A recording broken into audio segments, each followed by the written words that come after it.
right, what's up, guys? Welcome to the JP and Trav show, the first JP and Trav show of 2025. As always, it's your host with the most, JP. And to my right, I have my esteemed co-host, brother, and friend, Travis J. Davis. And Travis, how you feeling, brother? Man, I'm great. It's good to have everybody here. This is wild to even look at. Doing great. Had a big day, finalized an agreement with Team Sports Consulting Group to be an official partner of the Shrine Bowl. So we will be there conducting, data and consulting with every single Shrine Bowl invitee, getting with all 32 NFL teams, all kinds of stuff like that. So big day. Big day. How's everybody else doing? Everybody else, you good? Doing good. Yeah, how do we wasn't want sure he was going to go there. JP, Yeah, it's a are little you- wild. I didn't want everybody to jump in at once, so I just is JP going to call on people? We'll start with Jose. Let's start with Jose, and then we'll go to Smith, Brandon, Coop, and then Jay. Last but not least, go ahead and introduce yourself. Tell people where they can find you, and yeah, let's get that started. Well, appreciate you having us again. I am one half of Two Plain Sports. Just everything to YouTube, Instagram, mainly Twitter or X, however you want to refer to that app now. Two Plain Sports. we Chad and Tyranny. We do the voice of college football for Oklahoma, and we're on YouTube, and then our Twitter handles are right there. I am Brandon. I'm the second half of Two Plain Sports. Yeah, he kind of told you where to find us, and yeah, I'm just excited to be here. I hacked into Jay's computer and joined a live stream one day, and he never told me to go away. So I think I'm part of Unfair Sports. Yeah, he's Coop is an integral part of the hackery and stuff that happens there. We'll just keep it at that. But no, Jay, y'all know me. I've been here. I got a toothbrush back there behind Travis, so I do come and visit on a regular basis. Yes, it is. Man, it's so good to have all of you. We've had everybody on this show as a guest in some capacity in the past. Some of you, regular guests. Some of you has been a little bit. Some of you just, first time guests a few weeks ago. But, I came to Trav with this idea, and he was like, man, we gonna be able to pull that off. And I'm like, I don't know, but we can try. He was like, hey, how many do you think we should do? And I was like, I don't know. I guess 4 could fit on the screen nicely. And then I see the tweet, and it's got everybody tagged. I was like, okay. There you go. Well, I guess 8 of us works just the same, I suppose. Hey, sometimes you gotta shoot for the stars, right? So, as I said, this banner said, we got the Sooners Avengers assembling here. Especially in light of recent events and, just how the fan base is feeling. I think it's going to be good. I'm sure we all have somewhat differing perspectives. Maybe some of us would agree on a lot of things, but it's going to be good to get, different takes from different people. So here's how it's going to go. Everybody that's in, YouTube comment section on X, tuning in right now. We got 2 questions, just 2 takes that we're going to have everybody go through. And then we're going to open it up for questions. It'll be popcorn. We'll just answer like that. We know you guys probably got a bunch of questions. So, with that being said, let's start off with this first one. What were you wrong about in 2024? Specifically, obviously, when it comes to the University of Oklahoma Sooners, or Team 130, as we called them this year. Let's go backwards this time. Let's start with Jay. Jay, again, you got about a minute to a minute and a half. If you could try to stay in that range for your answer. Wait, we pulling receipts now? This is what we doing?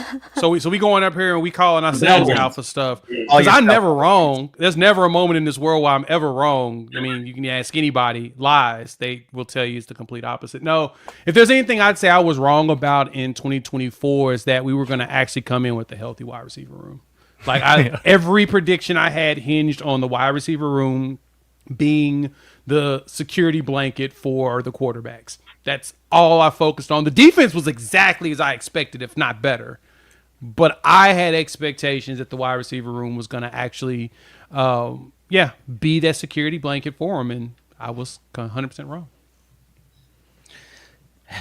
Yeah.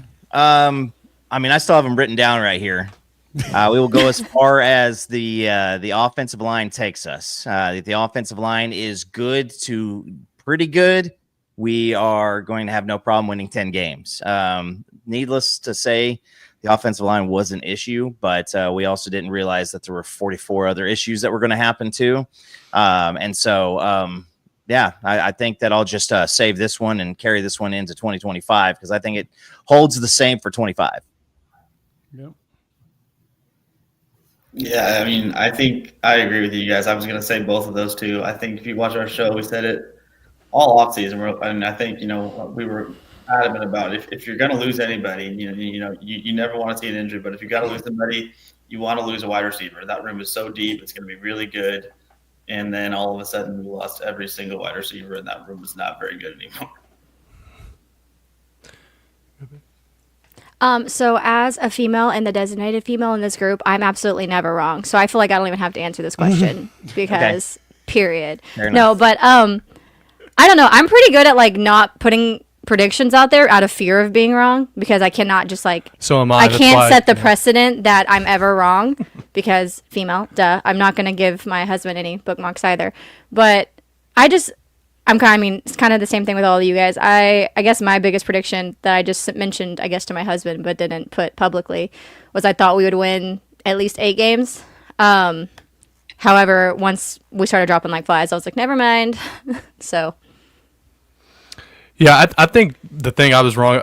When BV came in, for whatever reason, I just thought the last thing that we would worry about is this attrition, the physical attrition that we've seen for whatever reason. And I guess the thing I'd be most certain about is just that we would have guys every week and be able to put our full team out there and be effective. I did think I'd see more from Sawchuk and Barnes coming into the year. I was excited by how Gavin finished the season last year and thought that would carry over. I know he still dealt with being dinged up here and there, so thought I would see a little more out of him. But it is what it is. You kind of were on the offensive side playing just whatever could fit in those pieces that were not available. So yeah, I mean would say the quarterback situation, the quarterback coach. Oh, there it is. Yeah, I got moved around a little. I can't tell where the voices are coming from. I was like, where are we going? The quarterback coach situation. I think we came in thinking Latrell could figure it out and help those guys progress. It's hard to say how much they did progress from the moment that they got onto campus, I guess under his tutelage, to when he was let go. But it obviously wasn't what we expected it to be because maybe you guys would disagree, but there wasn't any incremental improvement until Finley and Kevin Johns got inserted into those roles in the interim. Yeah, I mean, with me, it starts and stops with Gavin Sawchuk. Obviously dinged up a bit, sure, but there were a bunch of games where he was returning kicks, or at least back there to return kicks.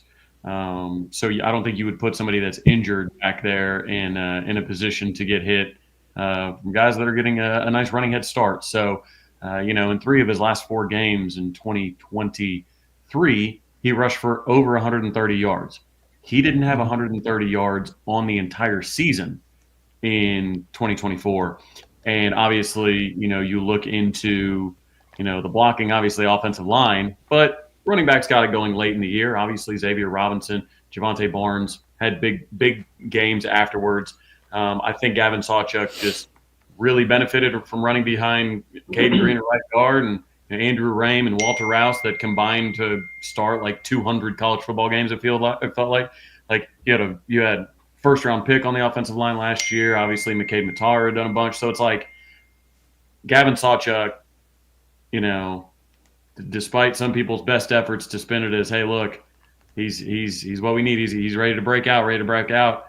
Just never really did, unfortunately. So hopefully that switches up next year. But yeah, I was dead wrong on Gavin Sawchuk's 2024 projections. I answer, we'll go ahead and bring PG in, Oh, hey, what's going on? Hey, join the cast today. So, PG, really quick, put you on the spot here. What were you wrong about the 2024 Oklahoma Sooners? A lot. 1 minute. OU winning 10 games. I had OU winning 10 games on the schedule this year. But, I think as I told Jay and Coop, Oklahoma wasn't far off from winning. I need to turn this monitor off because y'all are going to see I'm watching the OU women's basketball game on the side. So, We all are. screen flashing on the side. No, I mean, they were closer, I think, to 10 games than they really were to truly, not being in those games. Because, I mean, that's the thing. Like, I think we've all said it. They just scored 20, 25 points this season. They probably win 9 games. But, no, I was dead wrong. I said they're winning 10 games. I said on the verge, maybe 11. People thought I was crazy. But, I mean, yeah, I mean, I thought the team was that good. And, I mean, even with all the injuries, if they would have just scored a little more, they probably could have reached at least the 10-game goal. Yeah. I'll do a recent one. Like as of a few weeks ago, the end of 2024, I was absolutely wrong in saying that Zach Alley would not be leaving the University of Oklahoma, and neither did the staff think that. So, it's a surprise to really everybody, and he is over there in Morgantown, good old Morgantown, West Virginia.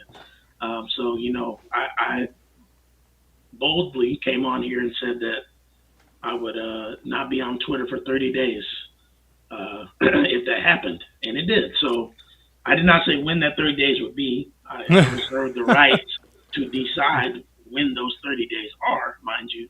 But at some point, I will be taking 30 days off because I was wrong.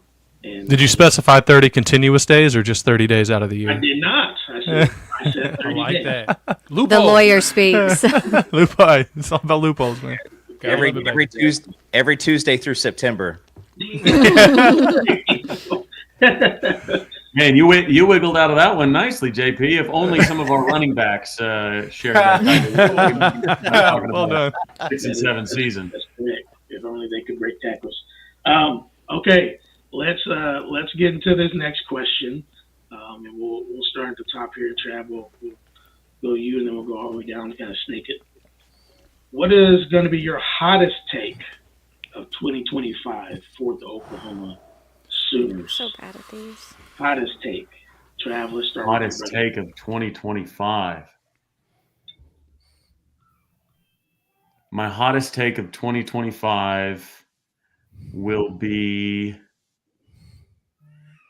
that, let's see. As an individual, Satania takes a return back for a touchdown, whether that's a punt, kick return, who knows. But much of the conversation on Twitter for me is I don't think we need to be anywhere near Zach Branch because he's overrated and he's got a mid-safety brother that's got to go with him. So I think we're going to prove a decision right when everybody wants to bring in other returners. I think Satania is going to return one, at least one, to the house. I also think we will have the number one run defense in America. I think that we return a lot of the defensive line. Even I think Trent Wilson's a guy that might see early time. I don't think we're done in the portal along the defensive side. And I think year 4 of Brent Venables' defense, I don't think it's going to take a step back because Allie left.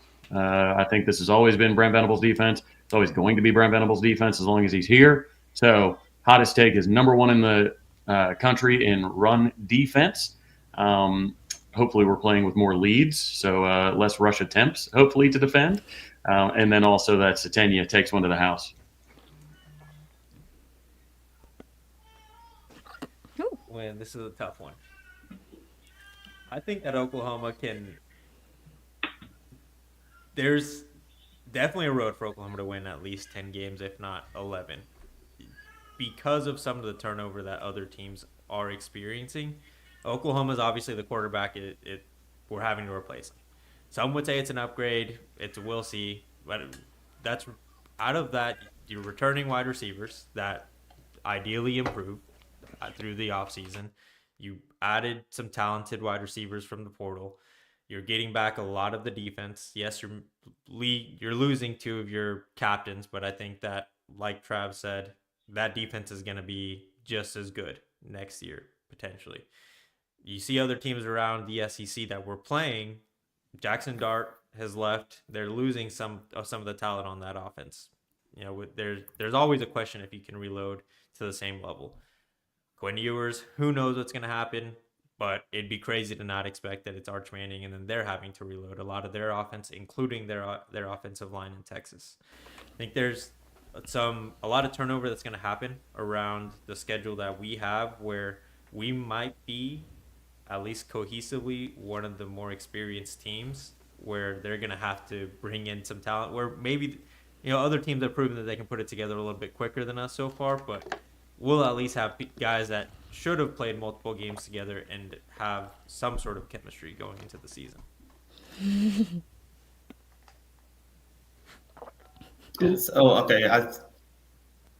John Mateer is a guy who passed for 3,100 yards this season, 29 touchdowns, 826 on the ground, 15 rushing touchdowns. I'm going to say he's better in year two, or I guess in year one at Oklahoma, year two in Ben Arbuckle's system. I think a lot of times quarterbacks take that jump just being a second-year guy, getting more playing time. I think John Mateer is better in 2025 than he was 2024, and I think Oklahoma can do a lot with that.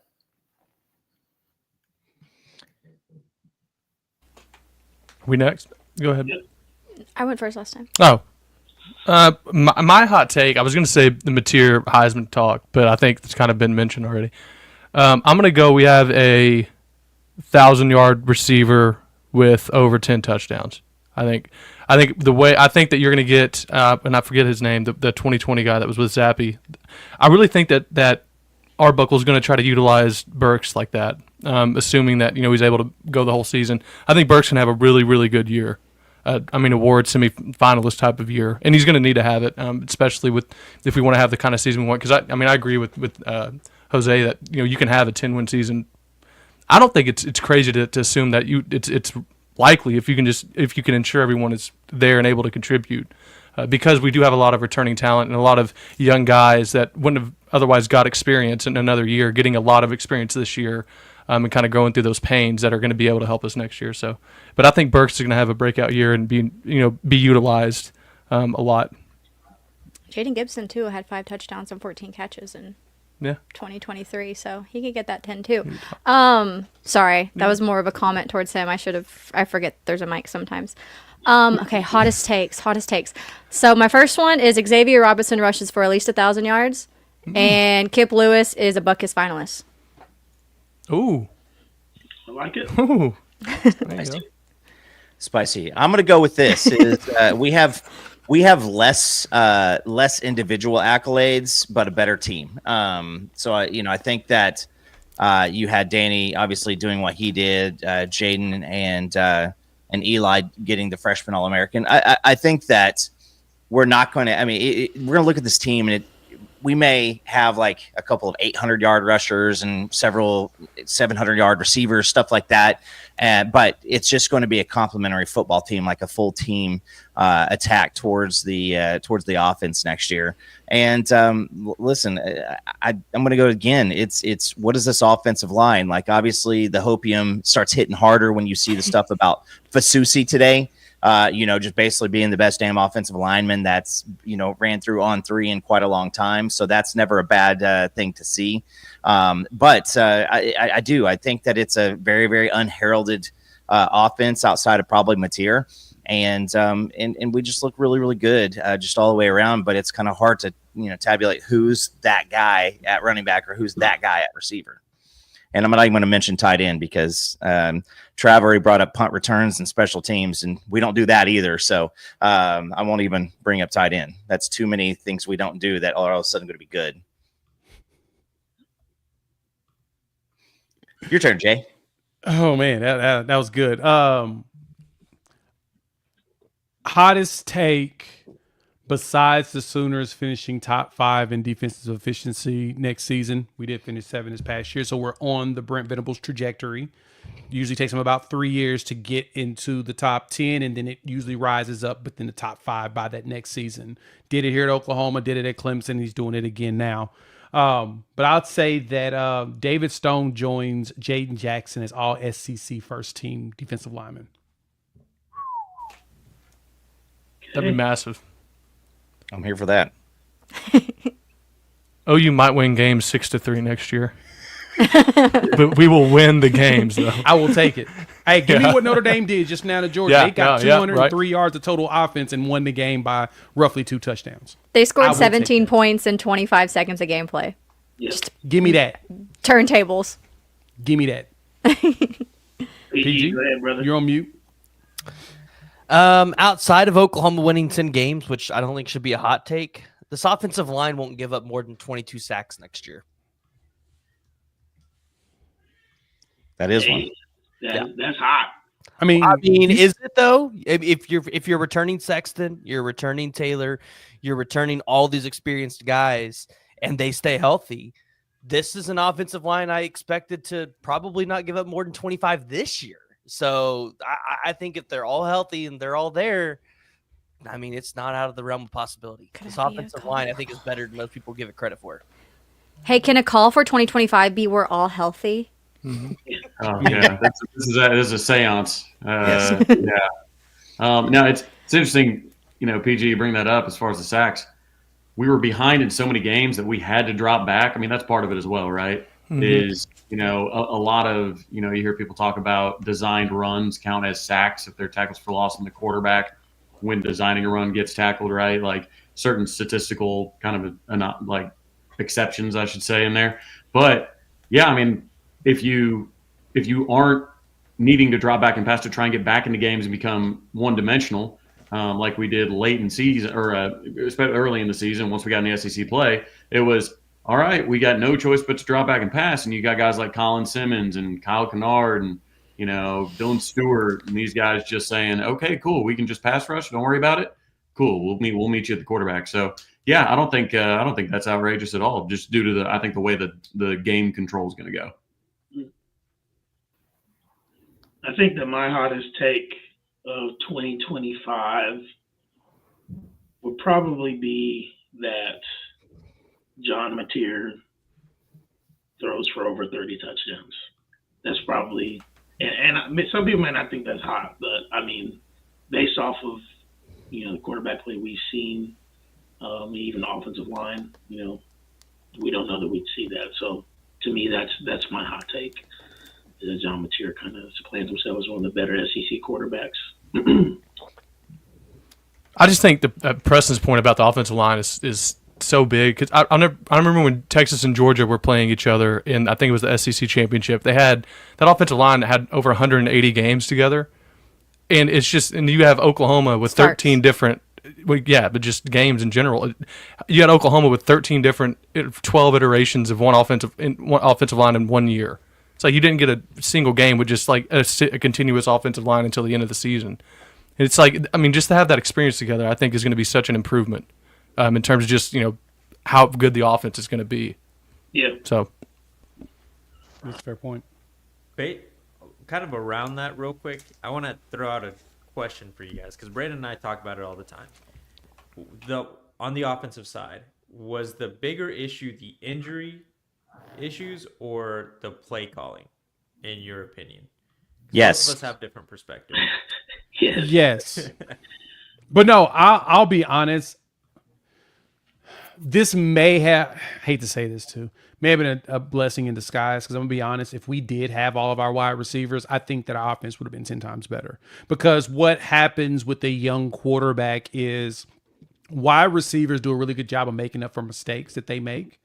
More so they have an idea of the ball is going to be in a certain area. And with the dudes that we had, the size, they could go up and get passes that they probably weren't supposed to go up and go get. And a great example of that, go look at how Mac Jones did at Alabama with all of those first round draft pick wide receivers, go to the NFL, and first year, nobody has tape on him. Next year, now he's a backup somewhere in Jacksonville. So you start to see that with quarterbacks, that wide receivers make up the mistakes that they do out there. If we had all of our wide receivers healthy, even with the play call, Jackson probably would have just thrown the ball up there and Nick would have jumped up and grabbed it, or Farouk. Because even with some of the play calling earlier in the season, you saw Farouk get open on that deep pass, no problem. Like as soon as Jackson felt comfortable and saw some time, he launched it, but Farouk was there to catch it, going up the sideline, got tackled, of course, and then, later on he gets hurt, but you would see a bunch of that. You'll see those random plays. It's like the Arizona game. You'll see a whole bunch of plays where it's like, dang, man, Jackson is just slinging it out there. And he would have gotten a lot more comfortable just throwing it up to people instead of trying to rely on young guys that he truly doesn't trust.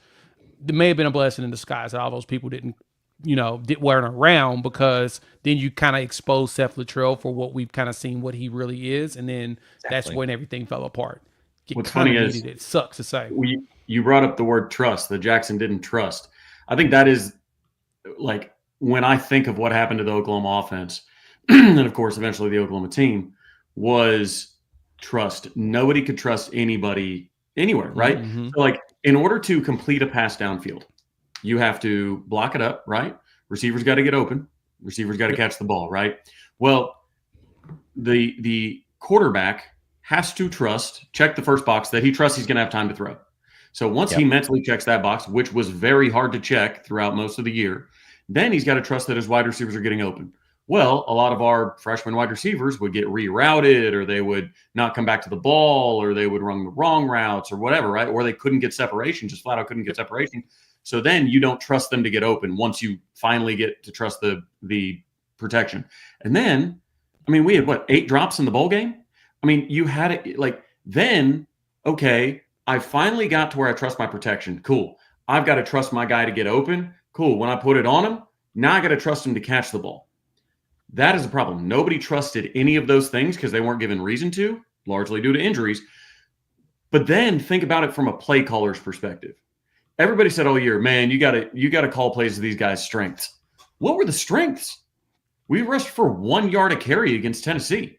We couldn't get the ball downfield because we couldn't pass protect. Like, I don't know what magical plays allow you to have a bad offensive line with freshman wide receivers and a first-year starting quarterback. Like, I don't know what script you can put together to be like, oh, I know what to dial up for this specific set of circumstances, because I just don't think I don't think that type of offense exists really. So I think, Jay, I'm glad you brought up the word trust, because it made me think of just there's so many trust levels you have to hit to just run an offense, a regular offense, right? And nobody trusted anybody. Jackson didn't trust anybody downfield outside of Bauer Sharp for some reason. Bauer was making attempts. Like, I know that we like bagging on Bauer, but if you watched him actually running routes, you could tell that he tried to find ways to get open. He looked like he was seasoned in that capacity. No, he was absolutely trying. Effort was never an issue with Bauer Sharp. Execution. Yeah. Effort was it's like you're saying. It's just with Bauer. I mean, and with Bauer, he had the best ability of any ability that we could have at those skill positions, which is he was available. Yep. I mean, as much stuff as we give, I mean, at least he was out there, because as talented as all our receivers were, Bauer was 100 times more valuable this year because he actually played. So I get everyone. I'm not saying he's like Mark Andrews or at all, but I mean, at least the guy was. And it's like you were saying, Trav. If you're talking about who did you call for? I think he got to a point where he's like, the only guy I know at least somewhat what he can do. Now, I don't know why you think he can block Dylan Stewart one-on-one off the edge, but like stuff like that is questionable. But I think it just got, like you're saying, they didn't know. Yeah. That's the thing, is he was available. It's really easy to stay healthy whenever you whiff on blocks, because you no contact. No contact, non-contact sport out there with our lead blocking. But yeah, to your point, he was always out there. And of course, I don't want to turn into a Bauer bashing session. He was asked to do things he had no business being asked to do. Nope. Like he was not here to be your top guy. Yeah, it's not like he asked himself to block those guys. I mean, he's probably sitting there like, dude, what are you doing? Like, why am I sitting out here doing this right now? Dylan Stewart? You really want me to block Kyle Kennard? I just couldn't imagine. He's like, dude, I'm getting cooked right now, and you got me out here on an island. I would also how mad Gabe was on the breakdown. He said, Do we said all not week. send a tight end to block these edges. It will go bad. Do not send tight ends to block these edges. It will go bad. Just rewind. It just replays in my head over and over. Like, yes, do not send a tight end to block those. Arizona edges. State did that multiple times against Texas. Yeah. Like, why are you bringing in your tight end? I mean, multiple times against Texas. I'm like, I don't know what these designs are, because again, it's happening everywhere where you see tight ends go and try and stop big defensive linemen stuff. Let them chip. Let them take on a linebacker. Something. Just if get them out. If you got a big enough tight end, it works. Unless you're going up against elite edges who like that type of play and they just want to run through the dude anyway. That's because you think that you've got that steam once they go into motion and they run back across and they're going to just be able to hit them full speed. Nah, them dudes too strong, man. They too strong. It's like me running against the wall. Some walls I'm able to plow through because it may be super thin, but if it's brick, I'm probably going to be unconscious. But Travis, what you were saying was trust, and it goes even as far as the coaching staff. Like those are the cases that you are Bauer Sharp going, wait, what was the play call now? And then you're Jackson Arnold going, okay, hold on a second. It's 4th and 7, and I'm running a quarterback draw. Why are we doing this? And it just nobody had any trust, and nobody could. So I mean, listen, I say Ben Arbuckle has a hell of a job in front of him starting yesterday. Of just changing the mentality of this team to learn how to trust in each other again and kind of get back on the same page. Because I mean, you saw it. By the end of the year, it was like our defense, and then it was this Make-A-Wish unit on the other side, for our offense. And it got us because we go out and we beat Alabama. What did every single one of us turn around and do the next week? We're picking us over LSU, and it's like that was the blip of the year, was the Alabama game. Yeah. Hey, I wanna jump into a period of time for Q&A, just for some of the people in the chat. I mean, they're arguing amongst themselves as they normally do, and Kirby's normally in the middle of it. Best part. Color me shocked. But yes, guys, come on, bring your questions in from YouTube and from X, and we'll put them up here, and we'll just do this popcorn style, guys. I mean, obviously. We're all respectful of each other, so just try to be respectful of time as well. But jump in. I'm gonna yell, man. What are you doing? You I'm gonna yell the whole time. Just gonna yell the whole time, over and over and over. Okay. Yeah, sounds like something you would do, Jay. All right. Yep. Bring some questions in, guys, and let's get this thing going. So one of the things I'll start out with something that the people are arguing about in the chat. Do you feel as if bowl games are a meaningless additive to a record? That's what people are arguing about in the chat right now, because they're saying, well, it's a hell of a lot better if you go 7-6, 11-2, and 7-6, as opposed to 6-7, 10-3, and 6-7. I would be in the camp that says, to me, 6 and 7 is not that much different than 7 and 6. They're both terrible, especially in the portal era where you're playing depleted teams like in meaningless bowl games, and not meaningless to the coaches. I'm not like, they obviously see it as an opportunity to get their guys reps. So obviously it's not meaningless in terms of that. But like, again, if you're looking at a record and you say that, to me, saying 7 and 6 is that much different than 6 and 7, just because it's not a losing record, that to me personally, that doesn't move it for me. Yeah. So to me on that, I totally agree with you. 6 and 7 and 7 and 6 aren't too big of a difference, but if you go 7 and 6 in those 2 years, you prevent two teams from having 10 wins in their season. So that kind of holds a little bit more weight. Remember, Florida State was 9-3 going into that game, 9-3, and so was Navy. And so you prevent another team from winning, getting 10 wins. That kind of gives you a little bit of momentum going into next year. 11-2 sounds a heck of a lot better than 10-3, only because it's so hard to get that next win from 10 to 11. But the games aren't meaningless.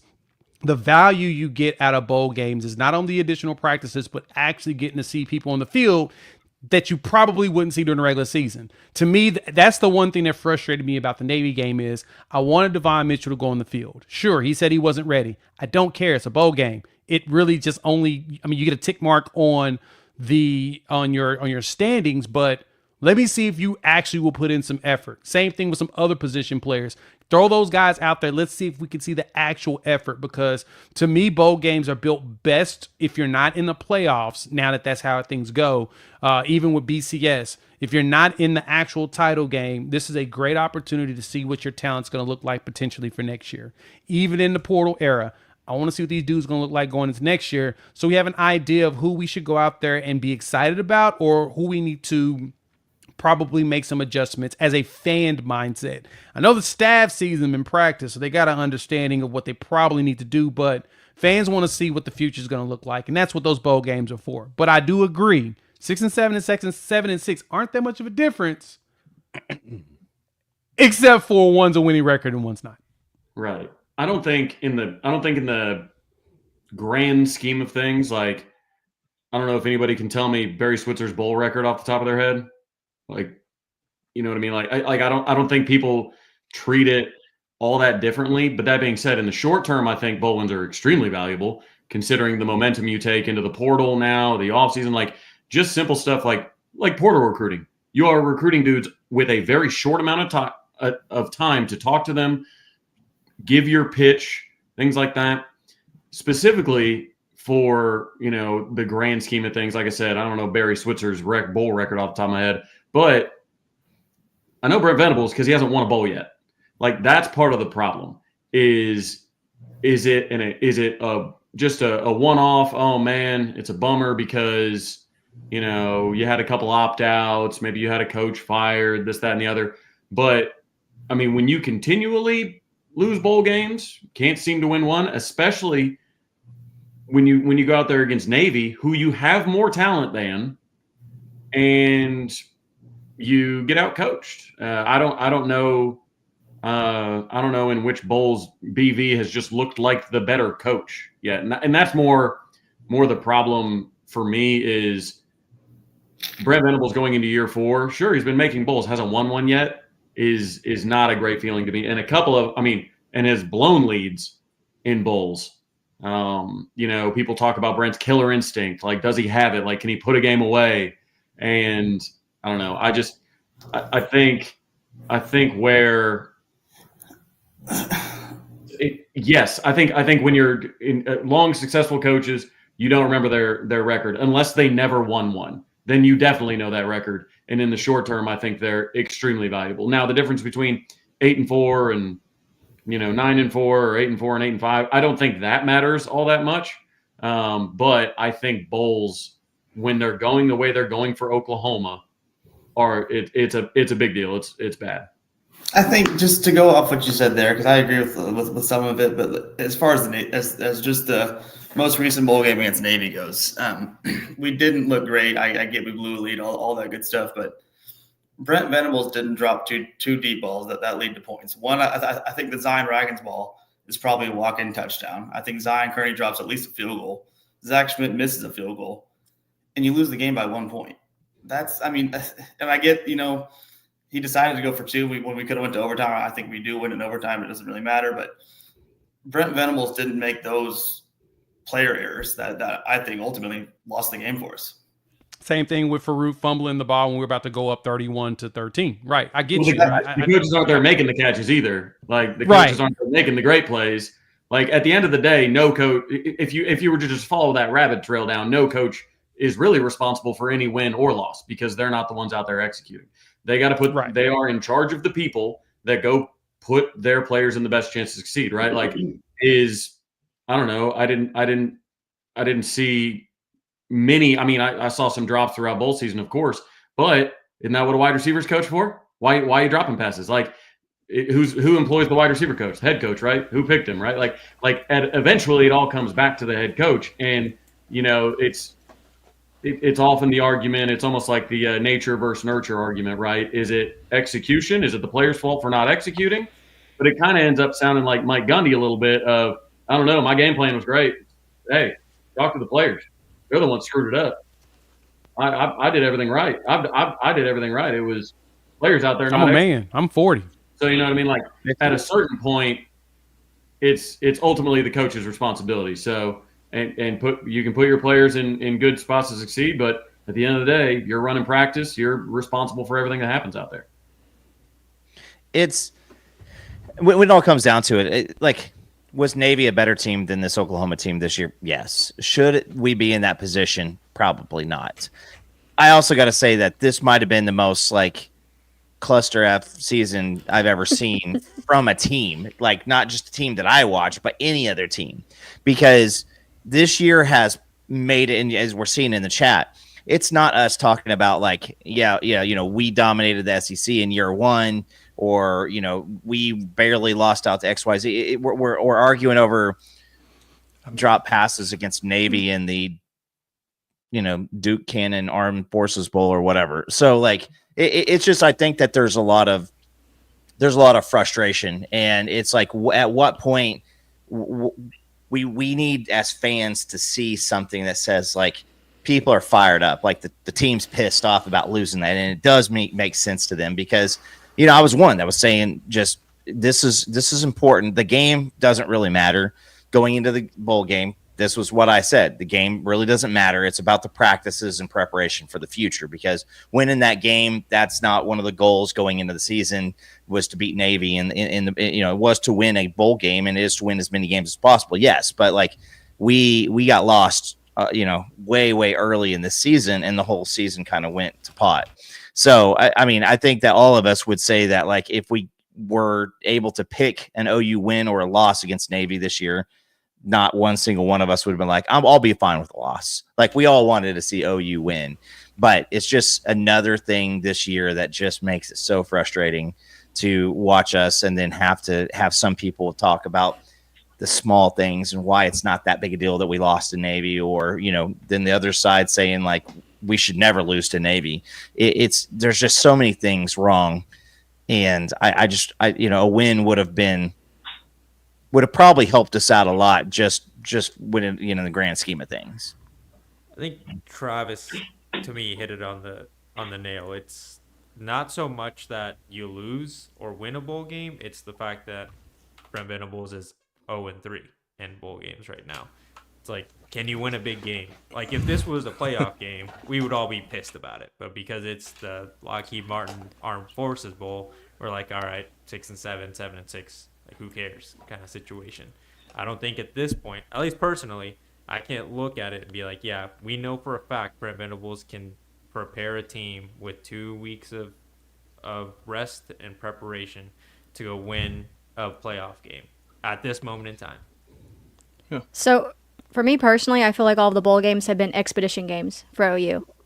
It's not the OU team that played the whole season. It's a bunch of young guys. And like Jay said, it's for them to get experience. So you're expecting in 15 days some of these young guys who either haven't excelled all year or haven't played to go out there and perform better than seasoned veterans, regardless of who you're playing. They're all D1 teams, many of which we've played haven't had many opt-outs at all. So they're already playing for more because they want to get that 10-win season that they're programs never had.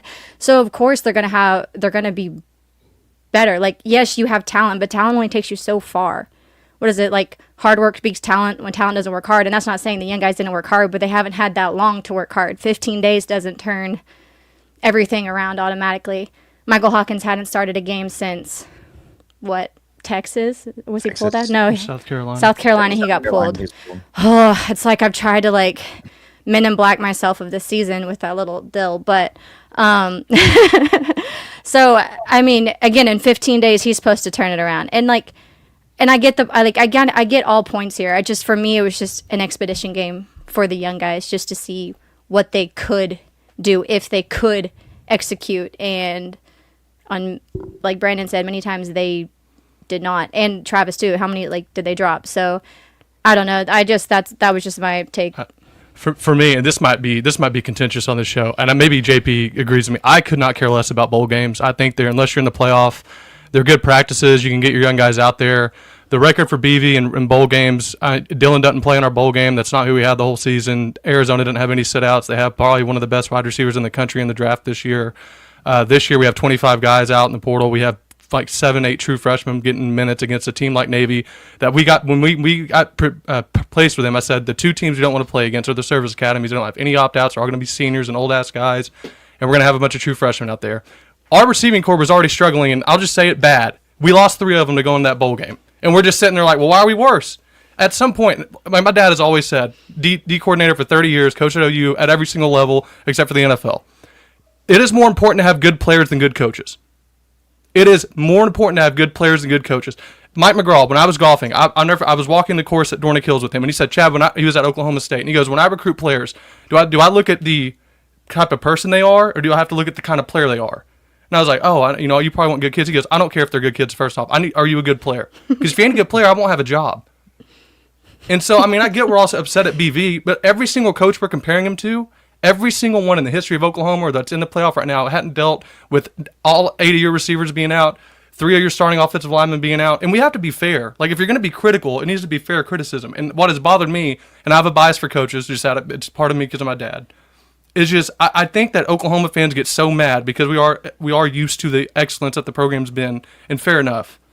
But it's just they go from like saying you want to be excellent to just totally negating context. You're not going to be good when you have that many true freshmen playing everywhere. Ohio State has 1 true freshman, Alabama 1 true freshman. You can have 1. Oklahoma, CeeDee Lamb was a true freshman. He was pretty good. Ryan Burrow was true. You didn't have 4 true freshmen getting killer snaps the years that they played. And to expect it just to work whenever you have an offensive line with 3 guys out now that's having 8 different starting offensive lineman iterations, some of that stuff, it's just not realistic. And to say we want to blow it up now and just be, just to totally decimate, not anyone here said, I'm not saying that, but just from what I see online. And like, I know JP gets tagged with the sunshine puppet stuff all the time, which kind of makes me laugh. But, and this is where I'm trying to get better at this stuff because my natural inclination is just to get louder as I talk. So I'm trying to, sorry if that comes off weirdly, but Tia's done a good job. There's so many times he's been like passionately talking to me. I'm like, why are you yelling? Well, it's because when you argue with your friends, you just have whoever's the loudest can get their point across. And I'm not used to people being like respectful when you talk. I do it to PG all the time. But at the same time, like I understand too, it's like it's so frustrating because at some point, like you hear the old adage, you are who your record is, and that's true to an extent. But it's also, if someone were to tell me, look, BV is the reason all our players didn't play, then I'd be like, yeah, you can't have him as your coach. If you're telling me Dan Lanning here would have had those 6 receivers were playing with Dan Lanning as our coach, then fine, you can't have. If BV's aura and just his smile is the reason why those guys didn't play, then sure, you can't have him as your coach. But I don't know if anybody can be straight up. You can just really say, Venables isn't the guy because of this first 3 seasons. 2022, he's coming in in December when the whole entire roster's ravaged. I was listening to a show of people we all know, and they were like, well, you can't fire him now. It's too late in the year. He won't be able to get an 85-man roster together. And it's like, all right, so 2022, you're just struggling to get something together. You're healthy last year. You get 10 wins. The 2 games you lose, Danny Stutzman's out half the game against BYU, and he's out the whole game against Oklahoma State. And, you have a 10-win season then, and then Dylan Gabriel doesn't play in the bowl game. You lose the bowl game. And then this year, I don't know, I feel like, and maybe I'm crazy, I feel like your starters are your best players, and they're starters for a reason, and they're probably better than the guys that are true freshmen and the guys that, were 8th, 9th, and 10th on the depth chart. But that's not, maybe that's a crazy thought, but you don't have your best players, you ain't going to be as good. And ones are ones, twos are twos, and threes are threes for a reason. I couldn't agree And I'm more. not, that's just not, and I'm not, that sounds sunshine. It's just, that's just fact. That's what, if I was to say, like, look, guys, if the grass wasn't so slippery at OU, I'm telling you, we would have won 10 games. And if we just had bad cleats, like, if I was doing I get it. But, like, has there been, it's just, I don't know what's, like, not true about that. And maybe I'm crazy. I don't know. Maybe, but it just bothers me. You're not crazy. It's the same. You're saying true things, and I think that there's so many wrong things this year, and there's so many glaringly wrong things that like now everybody's sick of the excuses. Because I remember in the Ole Miss game about them talking about how if Juice Wells was playing today, or Harris, Trey Harris, if Trey Harris was on, maybe this offense wouldn't look as bad. And we're like, What are you freaking saying that on our broadcast? Oh yeah. Like we're without 5 of them. So I mean, it's people see it, but it's the fact that you had the massive injuries, you had all the other stuff, and then I would say I saw somebody in the chat say Brent Venables took a timeout after an incomplete pass, and I think that like all coaching nomenclature and everything kind of out the gate when you got a bunch of like 18-year-olds and you're trying to coach. Like maybe that's okay to do in this bowl game. Now, if it's in the national championship game or a playoff game or a conference championship game and you've got a great team out there, yeah, that's uncalled for. But if you're playing a bunch of puppies and nobody literally was born the last time we won a national championship, like taking a timeout after an incomplete pass, not that big of a deal. I mean, I played in junior college and true freshmen barely played in junior college when you have freshmen and sophomores. And so we played a ton of freshmen at a 4-year university level when guys now are getting 8 years almost, dang. That's not the norm, but I'm just saying like it just I don't know. Thank you. I don't mean it. I will not say another word for 5 minutes. I'm sorry. Fingers crossed. It triggers me to use a terrible word that when I hear people be like, look, man, you got to have depth. I have a Texas fan who's one of my he's one of my bosses, so I'm not going to say who he is. But I remember he comes up and he goes, man, dude, I hope we get our center back. It's going to be a big loss. I'm like, yeah, that'd be tough. He goes, also, we're a little dinged at wide receiver. I'm like, yeah, I mean, just imagine if they didn't play and then he had 4 other ones out and then he had 2 other offensive linemen out. Would your offense be as good? He goes, no, it'd be difficult. I'm like, and he said, but when we're about to play them that early, it's got to have depth. You just got to have depth. Every team you're saying got to have depth. They've had maybe a couple injuries and they've had guys to fill in that were the 3, maybe 4. They weren't as deep down as we had to go. I mean, Shia LaBeouf wasn't digging holes as deep as we had to dig to get guys to come play wide receiver for us. And it's not. I just can't understand why people think it's so like insane to just think that you need your best players to be healthy and be available if you want to be your best. Here's what I will say to wrap this up, because I know I brought it up. I agree almost wholeheartedly with Chad and what he just said. But I also, regardless, at the end of the day, we all know it's a business and results matter. So regardless of what the excuses are or like what the reasons are, Brent Venables has to win 9 to 10 games next year. Otherwise, he's not the coach, and that's just that's the reality of it.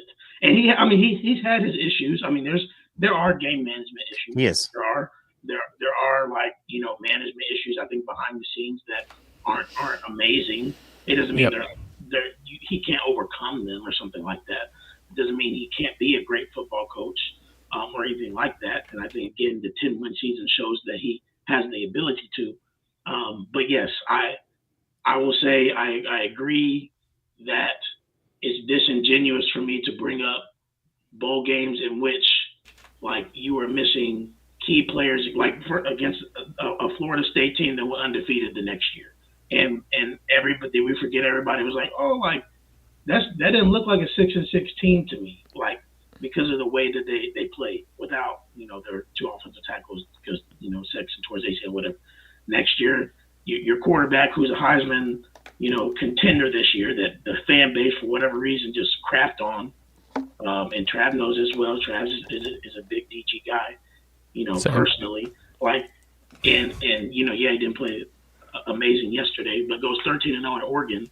Like he didn't play in the bowl game, and like Jackson again is playing some significant minutes, and you could say, did we know that he was that then? Sure, but whatever. Like there's a linear of things that happened in the game this year. The offense was the worst offense in the Power 4, and then you lose everybody basically, and then how do we expect us to just be better against a Navy team that was 9-3? I know it's Navy, I get it, but like we said, it's freshmen. So that, anyways, all that aside, it doesn't matter. This is BV's year to do it. It's his year to do it.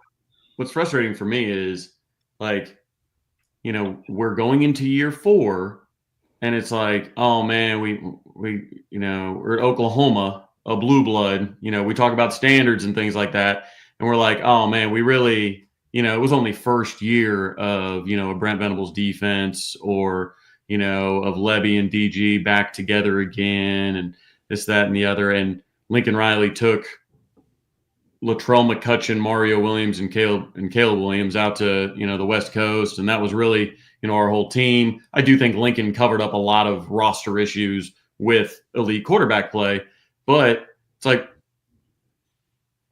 I was talking to somebody the other day, like Ohio State was talking about firing Ryan Day if he didn't beat Michigan, or if he, obviously looks like they're going to be national title favorites after this.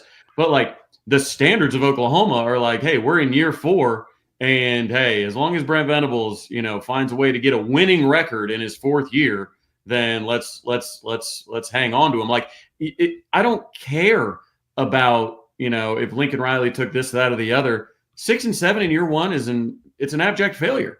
And then the next year, okay, things went right?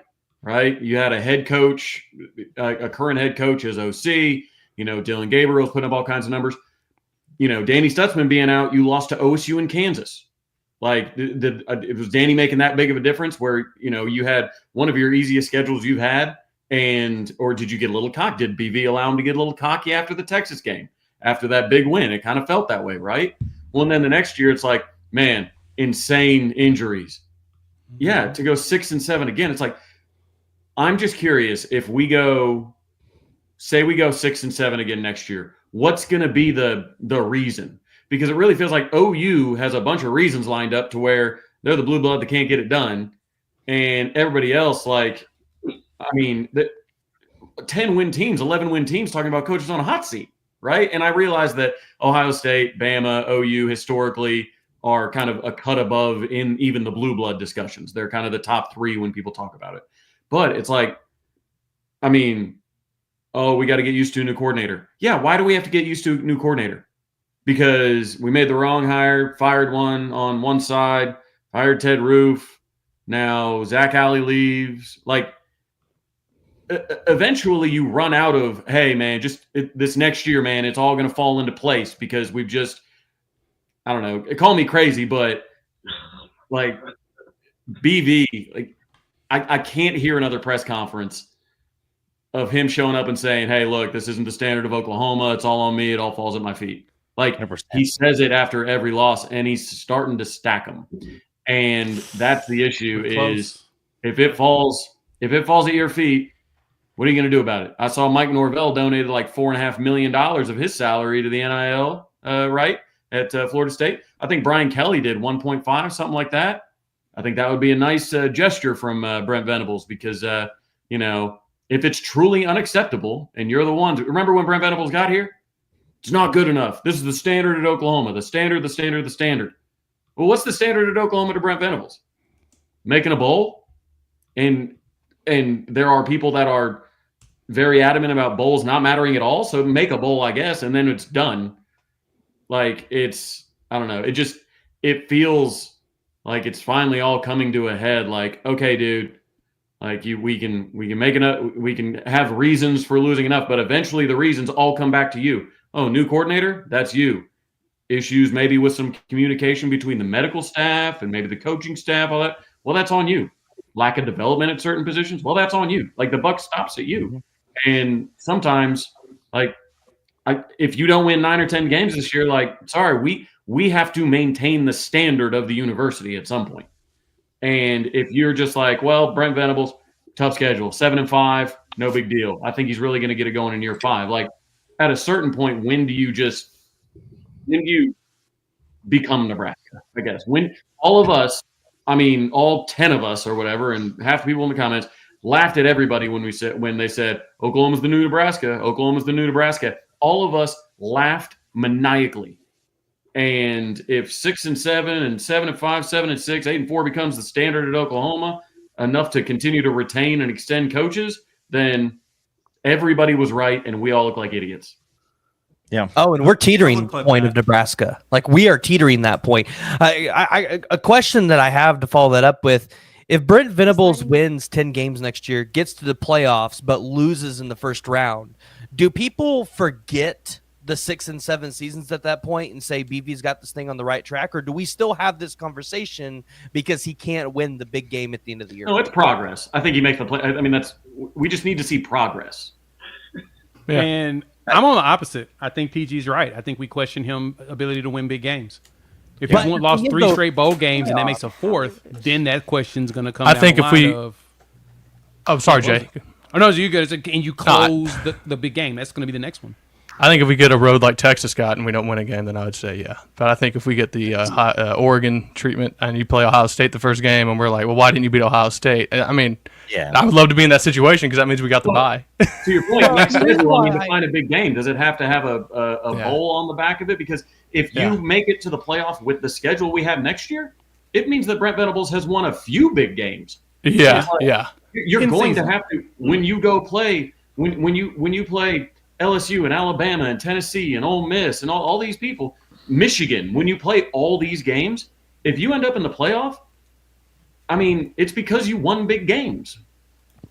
Yeah, well, the reason why I asked it was because, I've told you guys, I think the first year in my books, I don't count the first year for Brent Venables. He had to completely rebuild the program because the program was stripped of everything good of it during the offseason. So the first year, it's like, what success did you expect him to have? Year 2, he put something together. But then again, year 3, I'm almost in the same books as I was in year 1 because I'm like, how much success can you have with all these injuries? But then you go into year 4, I think the expectations are, well, you got to win 9 or 10. Well, then people's expectations will instantly increase if he gets to the playoffs. And although he might have won a few big games in the season, I feel like people are going to lose their minds because they're going to feel like we're in the same hole we've been in because Oklahoma's yet to win a playoff game. I think OU fans are going to lose their mind, period. I think they're going to be mad no matter what. So that's danged if you do, danged that's where I was going. Listen, That's where I was going. Right, we'll win the national championship, and fans will still find something to be upset about. It'll be like, why didn't we win by 2 scores? Why didn't we win by 21? That's literally like. But that's what some people just don't deserve to be happy. That's what we are, right? That's what we are. Like we're the Big Red Machine. We're blue blood. Like Ohio State fans are that way. Alabama's fans are that way. So like we're not necessarily on our own. And what I will say is like, with my brother here who, he made a complete flip on me. He turned Doomer out of nowhere. I ain't seen that, Trav, in years. I was so confused. Anyways. That's not Doomer. That's not Doomer at all. I got reasons to be optimistic for 2025, but I mean, it's time to pay off some of this sunshine, dog. But your face is literally red. I agree, Trav. I agree that, and I don't think anybody. Raise your hand if on this panel right here, if BB wins less than 9 games, maybe even 10. I say 8. I think 8's retain him. Does anybody? I think 8's going to be the number. Does anybody think that we should retain him if he wins less? Than I think we need to go through the snake thing again. We can start with Jose, but what is your magic number for BV to retain his job and continue into 2026? The magic number of wins in your mind, and we're going to go each person. Can you guys hear me still? I had to change mics. Yep. Okay. Mine is 9 wins. I think anything less than that there's no excuse. You get a cupcake game later in the SEC schedule where you kind of get to relax for a minute. So no, you don't. 9 games. No, not this year. Not this year. You don't get a cupcake this year like that. I have to look at the schedule. I'm going to have to say that it's. I think that the basement is 8, but it has to be like, how does it happen? Like if you get trounced again by Texas, like I don't think it's good enough. And where I will say this, kind of what you guys were saying, is 100%. It does not matter if something crazy happens this year. It doesn't matter. Like if these injury situations happen again and BV has to endure it, he's still gone. It won't matter. Like at this point, like you can't go into year 5 going. So this year we're definitely not having big injuries, or there's not going to be any crazy unforeseen stuff. Like I think that with the amount of failure that has happened up to this point, it's all on the line. Like now, if you go out and win 9-10 games and then, maybe get doused in the playoffs, that still might be a conversation where people say, all right, let's do it, especially if it's the defensive side of the ball that, gives up the game in the playoff game. So everybody's going to want to see OU win this year. That's donors down to the most jaded fan. Yeah, we were trying to discuss what we both want to say since we're on the same window over here. But I was going to say 9 no matter what. But then having Michigan or pre-conference, like they're going to regress to the mean, or I guess progress to the mean, and probably be good again next year, which is just even more. Just of course, when our rival gets them, whenever they can't even tie their shoes. But it's just, I mean, so. I still would say 9. When BV got hired, I said 2025 is a year I'll be really critical of him. Obviously, like Travis pointed out, didn't expect all this to go the way it went, but still, I'm going to hold true to that. And Coop, I think, is 100% right, no matter what. Even if he has like the whirlwind of problems, because then I think goes back to the point Trav was making about you're at what's the common denominator of each one of those 4 years, and I think they'll move on at that point. But if they feel like they need to, but Yeah. No, I was thinking 9 too, and I looked at him. I was like, well, I was thinking 9. And I go, but I forgot we had Michigan non-con, which is not going to be an easy game. Granted, it is in Norman, so that's cool. Mm-hmm. But so it makes me like teeter on 8, as Coop said, because again, it's how you lose some of these games. Again, if we're not scoring touchdowns against Texas, if we're getting annihilated by South Carolina, getting embarrassed by LSU again, like. I just can't lose. I don't think we can just lose in a devastating manner. We have to at least be competitive. Yeah, I've been saying 8 all off season to anybody who will listen. I think I'm kind of with PG in the that I don't really count year 1. I think that was a total rebuild. He had to rebuild the roster, get it to where he wanted it, so you win 6 games. But you lose 5 of those games by 1 score, so that could have gone. It is what it is. Then year 2, you win 10 games. You have your quarterback, you have the right OC, you're looking good, you win 10. I get that the 2 losses are really bad, but 10 wins is 10 wins. And then this year you lose, everybody on your team pretty much. So then there's another 6-win season with a gauntlet of a schedule. So really, he's had 1 season where everything was how it was supposed to be, and he won 10 games in that 1 season. So I think next year, assuming we stay healthy, all the things that we need to happen. With that schedule, it's somehow tougher than it was this year with that Michigan non-con game. I think if you win 8 games and you lose, if you're not getting blown out in those 4 losses, if you lose in, really close games that could have gone one way or the other, I think 8 wins will save him. PG, go ahead. I'll wrap us up. Yeah, so I don't think you can lose any less than, I don't think you can. You have to win 8 games. 9 games, though, I think solidifies you at least for another 2 years. Because 9 games, that's all your home games and Temple and Texas. But I think next year you have to beat Texas. You cannot be 1-4 against Texas. You have to beat Texas next year. So if you win 8 games, but you don't beat Texas, there's going to be a lot of critics, because it's just like, Michigan, Ohio State. All those people called for Ryan Day's head this year, and he's been winning at Ohio State, but couldn't beat Michigan. What do you think people are going to do with Brent Venables if he can't beat Texas again? So I think the magic number's 8 with the Texas win. But you definitely, if you can go out there and win 9, I think, that helps you out a lot. And I think there's an easy path to 9, because I know people don't like hearing this, and they make fun of Lincoln Riley for this all the time. He has that famous line, "Oh, well, we were just, 1 play away," or something like that. Well, Oklahoma's literally always been just, a couple plays away or a couple games away from being at the same level that the fans expect them to be at. And I think they could be there next year. I think 9 games gets them 2 more years, 8 games gets them another year. Yeah, looking at the schedule and the way that it lines up, 8 is the number to me. 8's the magic number. And I agree with PG. 9 gets you 2, maybe 3 years. I've been telling PG for a while, I think BV's going to get his full 5. They're going to give him his 5, and at that 5 point, have a full evaluation and potentially either in or out. But the schedule lines up with about 8 to 9 wins. And Coop, you posted this in the chat. Thank you for putting that out there. There's a lot of teams on here that have new quarterbacks coming in. Michigan ain't got a quarterback. The problem with Michigan is they're very physical, similar to the way Notre Dame just played against Georgia. They just going to push you around. And if you let them push you around, they can throw for 88 yards and still win the game by 2 scores. You have to be careful with that one. Traveling to Temple shouldn't be a problem. They fired their head coach. They're starting from scratch. Auburn, Auburn has never had a 3,000-yard passer. Have one 3,000-yard passer in the last 24 years. One in 24 years. So everyone thinking that Jackson Arnold's going to go there and throw for 3,000 yards. Cam Newton didn't throw for 3,000 yards at Auburn. Just keep that in mind. He won the Heisman Trophy. Kent State's a perfect spot prepared for the Texas game. Texas has Florida. They travel to the Swamp the week before they play us. Keep that in mind. That game is going. That pissed off a lot of Texas fans because it's perfect. Oh, they're going to go to the Swamp. They're going to go to the Swamp and they're going to give them hell down there. And it's going to be hot in October. Ooh, that's just gross to be in Florida then.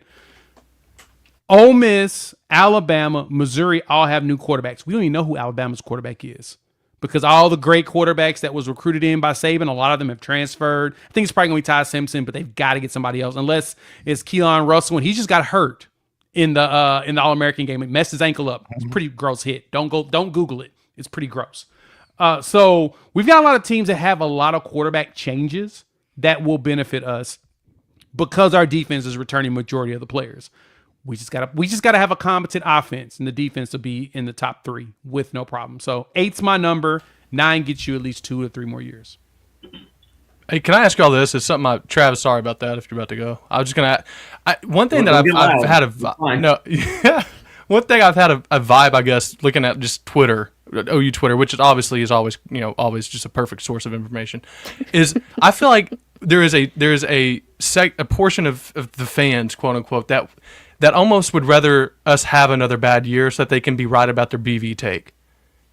And for me, that just is a, I don't know, that's a weird, I don't understand that. And I'm just wondering if that's a crazy thought, or like, have y'all had that same kind of, I think there are fans that would prefer if they could pick us to win, or they would be like, I want us to be horrible next year so I can tweet about how right I was that BV isn't the guy instead of being wrong. And it's crazy to me. And so we can go get somebody different. That's pretty much it. Like, and it, who are we gonna get? Signetti. Everybody said, "Oh, go get Signetti," and then like the bowl game, everybody was like, "Who is this bum?" Like it's they changed it to win now, but I said that when the season was going on about Sig. Y'all are gonna turn on him the minute he loses to Ohio State. What happened? They turned on him against Ohio State. Everybody wants BV to succeed. Everybody on the screen wants BV to succeed. Yeah. But there are people that are on Twitter, just like Chad said. I put it out there multiple times. There are people that love being right more than they love their actual football team. And the problem with that is clout is a hell of a drug. And the dopamine to be able to say, I told you so, is a hell of a drug because they think they're going to go viral and this, that, and the other. And it's just at what cost, right? It's like, you've got guys that even like when the like Mateer stuff was going on, right? Like I was like, hey, Mateer's going to be the next quarterback. Like I know it to be true. Mateer's going to be the next quarterback. And, this one person who basically changed his entire persona on Twitter to be just major doomer. Like, oh no, like he's not even in the portal. We don't even have a quarterback. How do you know? I'm like, well, you're acting as if he won't be in the portal. So can you at least meet me halfway? As it could happen, but it hasn't happened. So maybe let's not jump to conclusions that it hasn't. Like that's what's crazy is like people get so far out ahead in the doom, and then they're dug in, and it becomes their personality, and then it's just you fell for it. Oh, I was a burner the whole time. You tricked me. But no, it's everybody wants BV to win because all of our lives become much better if BV wins, especially people who talk mad trash on Twitter. Like their lives become much better. But that's the thing. It's you would get to stay on Twitter most of the year. But like with I feel dirty even saying 9 wins because I want to say 10. Like I don't know the last time Alabama, 9 wins was acceptable. I don't know the last time it was acceptable at Ohio State. I don't know the last time like you get fired if you do those things at a blue blood. And I'm not calling for BB's head. It's not what I'm doing. But you need to start putting wins on the board. Because, yes, we dealt with a lot of injuries this year. We weren't the only team that dealt with injuries. We dealt with a lot. We're not the only team. We're not the only team that had a coach leave and take the quarterback with them in 2022. We're not the only team that gets new coordinators. We're not the only team that goes through all this. And yet we're we got lucky to win. If the state of Alabama didn't suck at football all of a sudden, we wouldn't have won an SEC game this year. I don't know what happened in that Alabama game. I mean, I have no idea who showed up in that game, but I'll say 9 wins, but God, you need to have Texas in that 9. Like, you need to have Texas in the 9. We cannot be having the same conversation with a 7-win football team and say, hey, we're bowl eligible again. We extended that bowl streak. Look at us go. Like, Okay, but what if we make the playoff but we lose to Texas? if we make the playoff, Okay, I was just wondering if everybody keeps just mentioning. I don't want. I was just curious. No. So if you have not, so if you make the playoff, based on the data that we have, the data could change obviously because the playoff committee will change, but like you won't get in at 9-3. So it's like the way the math has got to work is like, okay, if you lose to Texas but you make the playoff, that means you got to 10 wins and lost to Texas. Like that's a 10-win, season with this schedule. Go for it. Playoff. I'm just giving y'all crap because y'all all mentioned, we just can't lose to Texas again. Can't lose to Texas again. She said we sound like OSU back when they played OU. No, OSU never said that we can't lose to OU again, or else they would coaches every other year or every year. But that's the problem is, like, you need to medical staff, injuries, new coordinators, new quarterbacks, implementing systems, schedules, all that stuff. Like, don't care. 3 years in, the well is dry on reasons, not excuses. Reasons why it didn't work. And then if it's 7-win or even 8-win for me in year 4, then the reason that your season didn't go well is because you don't have a head coach that can win more than 8 games in the SEC. Yeah, I'd agree with you. Yeah. You cannot lose to Texas in the fashion that we have. Like if it's an all-timer, I think that's one caveat potentially, but the BB losses to Texas have been catastrophic blowouts, right? Yeah. And again, it doesn't matter if you want to talk about we didn't have a quarterback 2022, worst offense in OU history in 2024. Like, it's still the reality. And so for me, it's 9 to 10 wins, and I mean 10 may have to be it, right? Because if we're talking about just needing to get to the playoff in general, it's gonna have to be 10. Is that something that can happen? I don't know. We got a tough schedule, but I think if you got to 9 and you had 3 close losses, something like that, then maybe. But if you had, if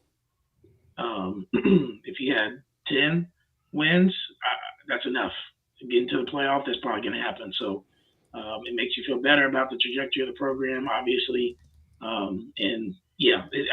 This year just all around has just been rough.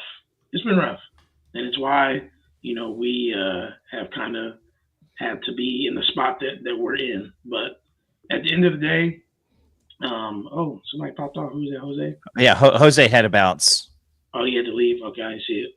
All right, Jose, appreciate you coming on, dog.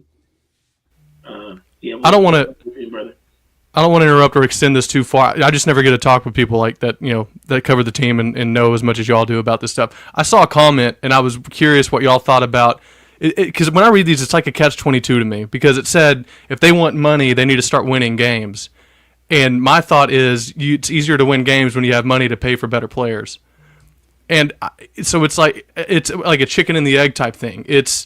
Do you give money to get better players so you can win games, or do you just say until you win games, I'm not giving money? But if you don't have enough money, it's hard to win on players. Or I'm just curious y'all's thoughts, or like what? It's chicken and egg for sure. But my issue with it is where a lot of the OU money comes from is from people who got to celebrate a lot of championships with teams that were really proud to wear Oklahoma across their chest, right? Like really proud to wear Sooners, and like. Boz comes on the air with us all the time on KREF and talks about that. He's like, the pride, like it's a completely different game these days. And that's part of the problem is, like, when a decent portion of your donor base is like, we've won all these championships by doing it that way.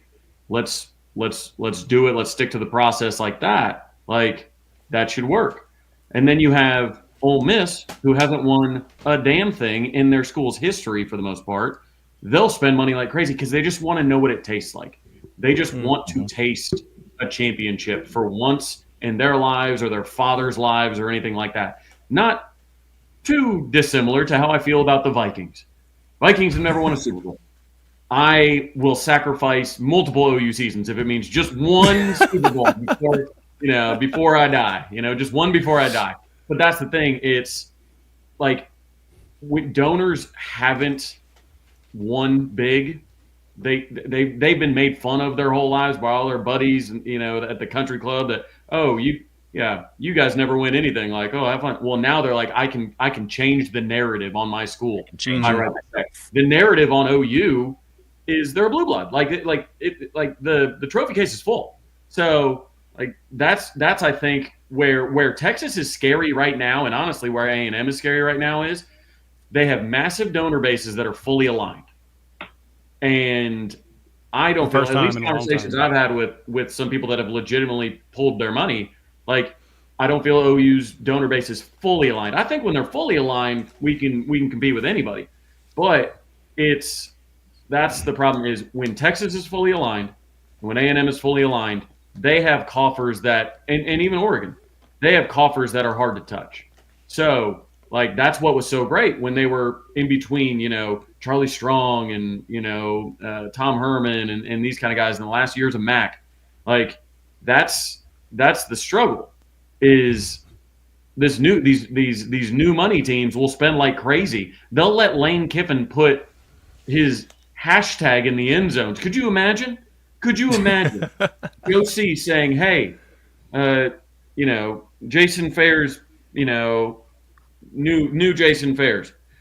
I want you to paint hashtag OUDNA in the end zone. No, absolutely not. Stuff like that. They will do things to mobilize their NIL and stuff that Oklahoma's just not going to do. But Oklahoma still recruits with the best of them. They hire really, really good coaches that have won championships, played for championships, coached in championships, whatever. You still have it. You just got to pull it together. But I think that's where a lot of the money issue, when people talk about we need to spend more to get better players, or I'm not going to spend until we start winning. There are other schools that are like, screw it. How much? Take it. If it gives us 0.001% better chance of winning, and I can afford it, sign the check. And because they're not they're going to be bad again like they have been their whole life. Oh no. And Trev, you're talking about what's visible and what's publicly able for us to see, because it looks like OU has just been going after Jacksonville State and Kennesaw State and all these tiny schools for no talent. I think that our donor base can't. I don't know if we have the capability of swinging the money that Phil Knight can do up at Oregon or the guys down in Texas or A&M are doing. But I just want to say one thing. Look at that beautiful face who just popped up down there. I just want to say one thing. Our donor base and our NIL collective has put together close to $10 million just to protect returning guys. Guys like Jaden Jackson, David Stone, R. Mason Thomas, Eli Bowen. Just the returning guys who are getting tampered with.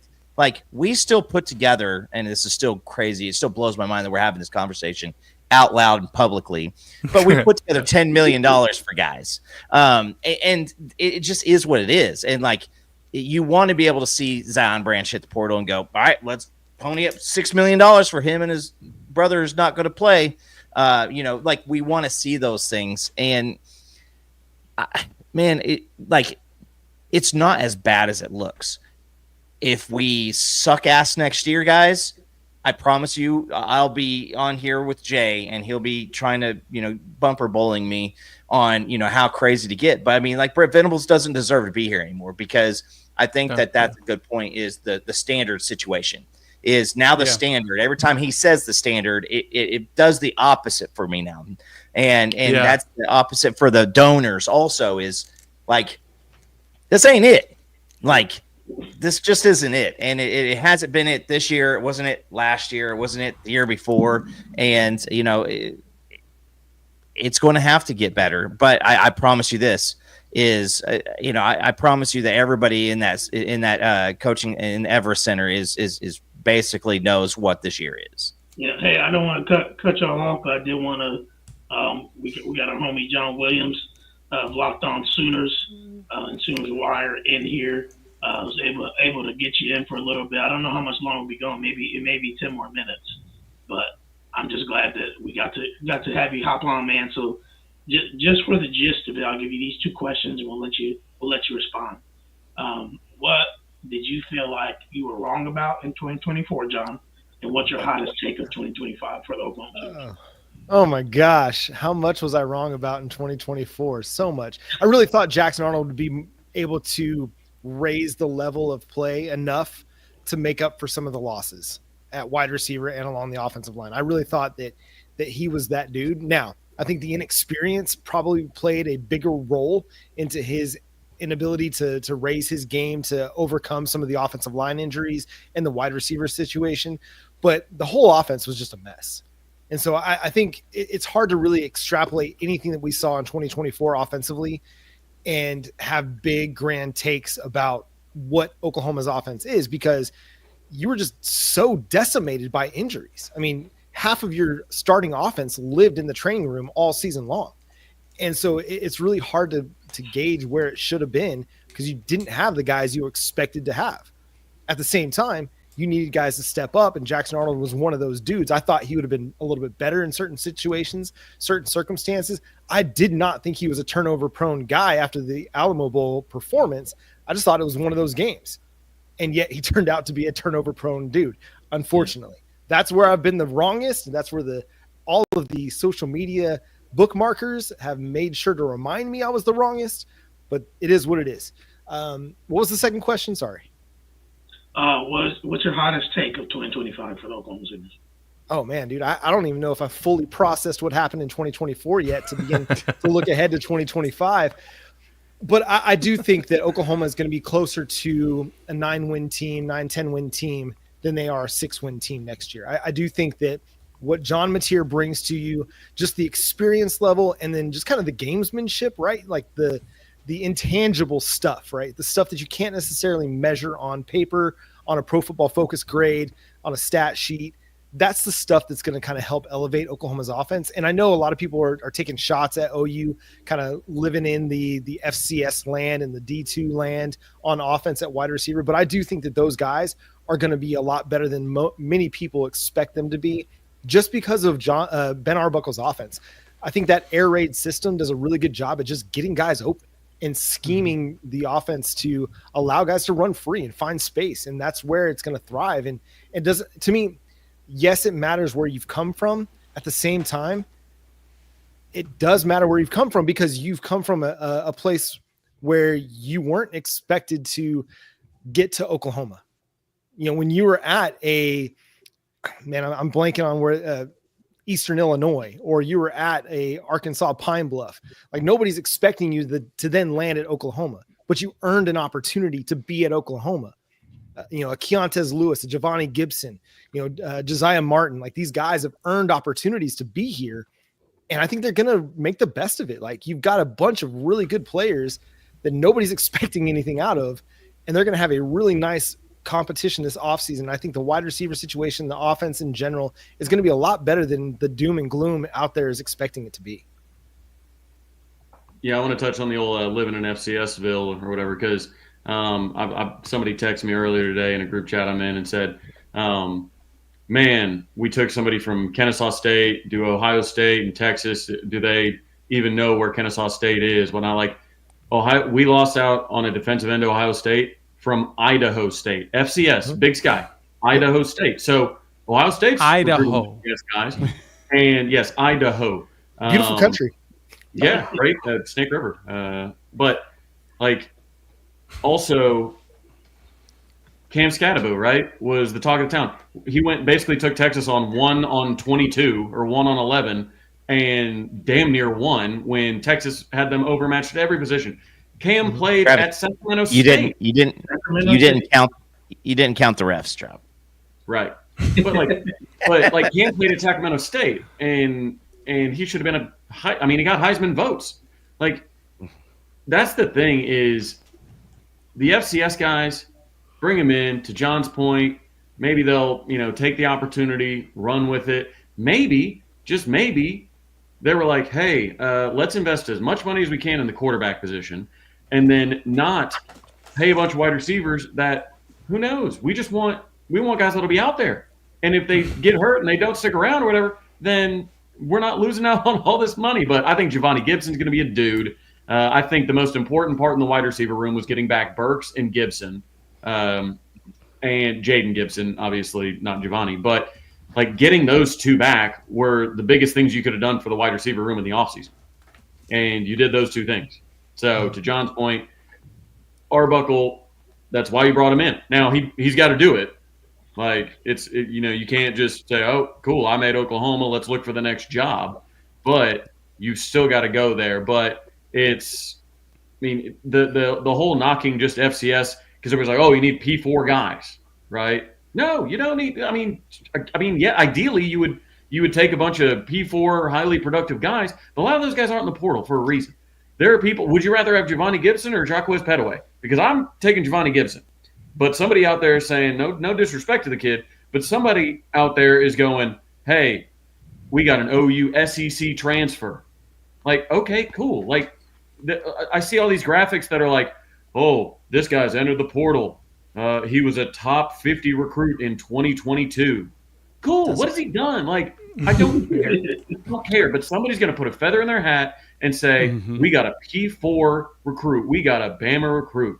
And again, that's why I keep on bringing it up. But that's why this is going to come across super disrespectful. And I'm sorry. But do it. If I start a conversation with you about the portal and you say, I don't know why we aren't dropping a bag on Zachariah Branch, then I don't feel like I can have a productive portal conversation with you. Well, he had one offensive touchdown in 2024. He was 94th in the country in punt return yardage. His longest punt return is 20 yards. I mean, Bauer Sharp had more touchdowns with Seth Luttrell and Joe John Finley calling an offense behind that line. He had Lincoln Riley calling plays. Zachariah Branch did. He didn't score one touchdown. He is a bubble screen merchant. He had 47 catches, most on the team. Had like 500 yards on 47 catches. That is terrible for a guy of his athleticism. 8 drops. USC fans say that he can't run routes, all this. But that's the thing. He's visiting Miami and somebody goes, man, must be nice to have a visit from Zach Branch. Why? You've got to take his brother that we'd have to process a safety for, that you have to overpay for. You got to overpay for Zach. So anyways, like I said, Zach Branch, I don't want to hear it. Yeah. If there's a place that you can afford to not overpay or not spend big, it's wide receiver. Yeah. It's coming down a dozen. Trickle down effect that happens at that position in the NFL draft. You can find good wide receivers in the second, third, fourth round, late rounds. You can find really good players. I think the same is true for the collegiate level too. You can find a bunch of really good players that were probably overlooked as high school recruits that are getting, again, they're coming to Oklahoma with chips on their shoulder, ready to prove themselves and prove all the guys wrong that overlooked them, that didn't rate them at all coming out of high school.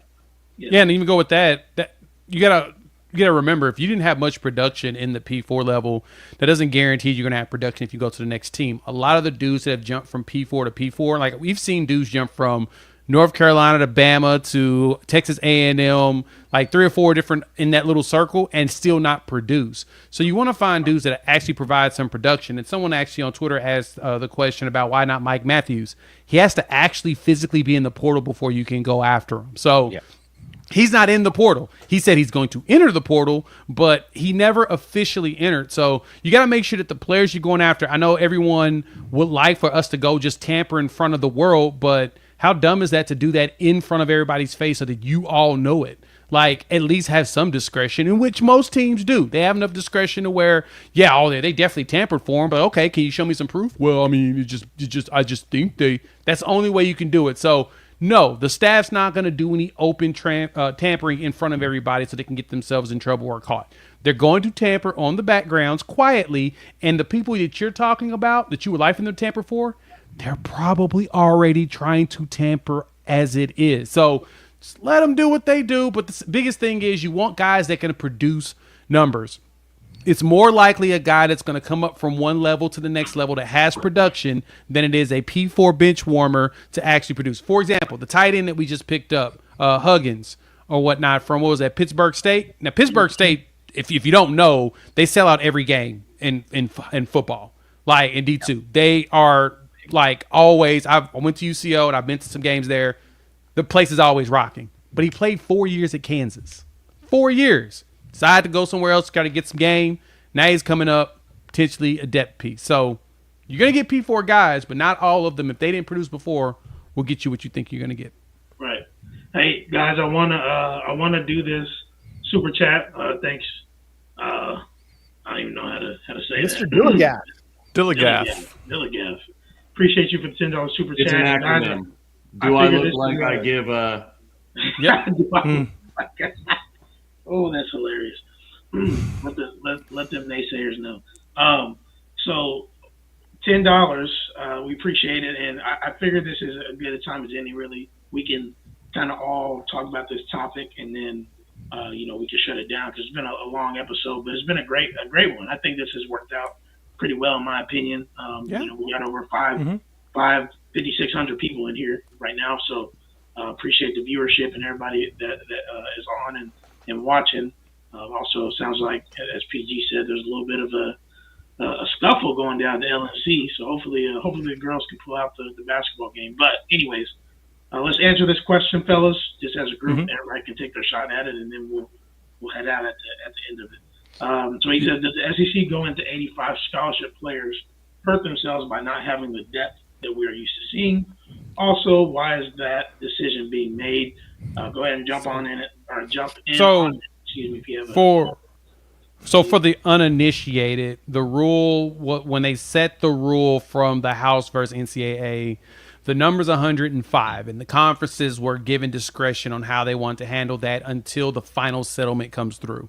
So the SEC, if I'm correct, the Big Ten, and I think the ACC, I think those three all basically said they're going to do 85 scholarships until the House stuff is finalized, with the other 20 being preferred walk-ons. But 105 is the firm number that's going to happen starting July 1st. So that's why you saw so much more activity in the transfer portal, is because teams are trying to go ahead and cut the fat now before the spring portal hits. They want to see what they've got, know what they've got, and make their decisions early so that when spring hits, and then they can make those adjustments, because at one point the goal of the settlement was to be at 120 was going to be the final number. And so we'll see if those settlements change to where it ends up at 120. But as of now, the 85 was selected by the SEC, the Big Ten. I think either the ACC or the Big 12 also are following suit on that. So it doesn't really hurt themselves if all the big boys are doing it too.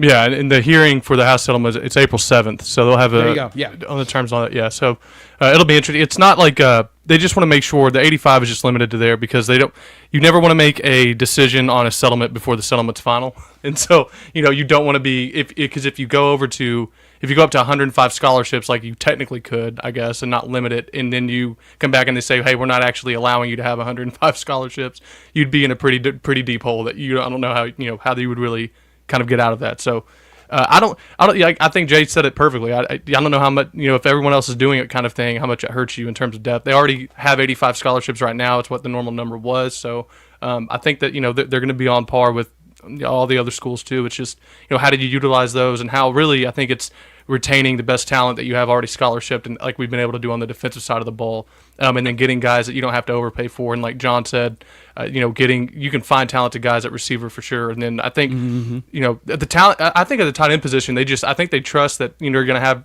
have Mitchell, and then, those guys will be able to perform. And I think that I think they just trust that their performance is going to be enough to kind of make up for the lack of spending or the lack of talent you would have got by spending a ton of money in the portal. I don't know if they think the jump you're going to get is worth the amount of money you would have to spend on top of what you're already putting out there. Maybe is my thinking about that. I don't know for sure, but because it is kind of odd that we haven't seen some big pickup. But yeah, to me, it's also not a great portal class. You compare this year to last year. Like last year's, you had some big time players: Walter Nolan, Evan Stewart, Isaiah Bond.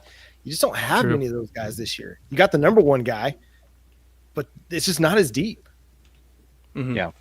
Yeah. It's and that's where I was going with PG is there's other names that are already starting to get some whispers, and as teams lose, you get 5 extra days after that point.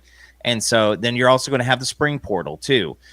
So, I mean, I would just say this is if we look up and it's February 1st and the team doesn't look like, to your satisfaction as a fan, not being paid to coach a football team, then just wait, because I think we're going to have another round in the spring. And, last spring we got Don Williams, in the spring. And so, Terry 2 summers ago. So yeah, DJ Terry too. So, that's it. But I mean, I also think this is like, if you have a legitimate offensive coordinator, which we have, and a legitimate quarterback, which we have, and then capable wide receivers, which we have, like that tight end, you don't need them to do a lot. Bauer Sharp we covered this ad nauseum, but he was asked to do way too many things he wasn't supposed to. So I expect more tight end action here soon. Well, I mean, there's got to be some, right? It's kind of funny. It's like, hey, a weak portal class and a weak draft class for quarterbacks. So is that going to cause more guys to jump?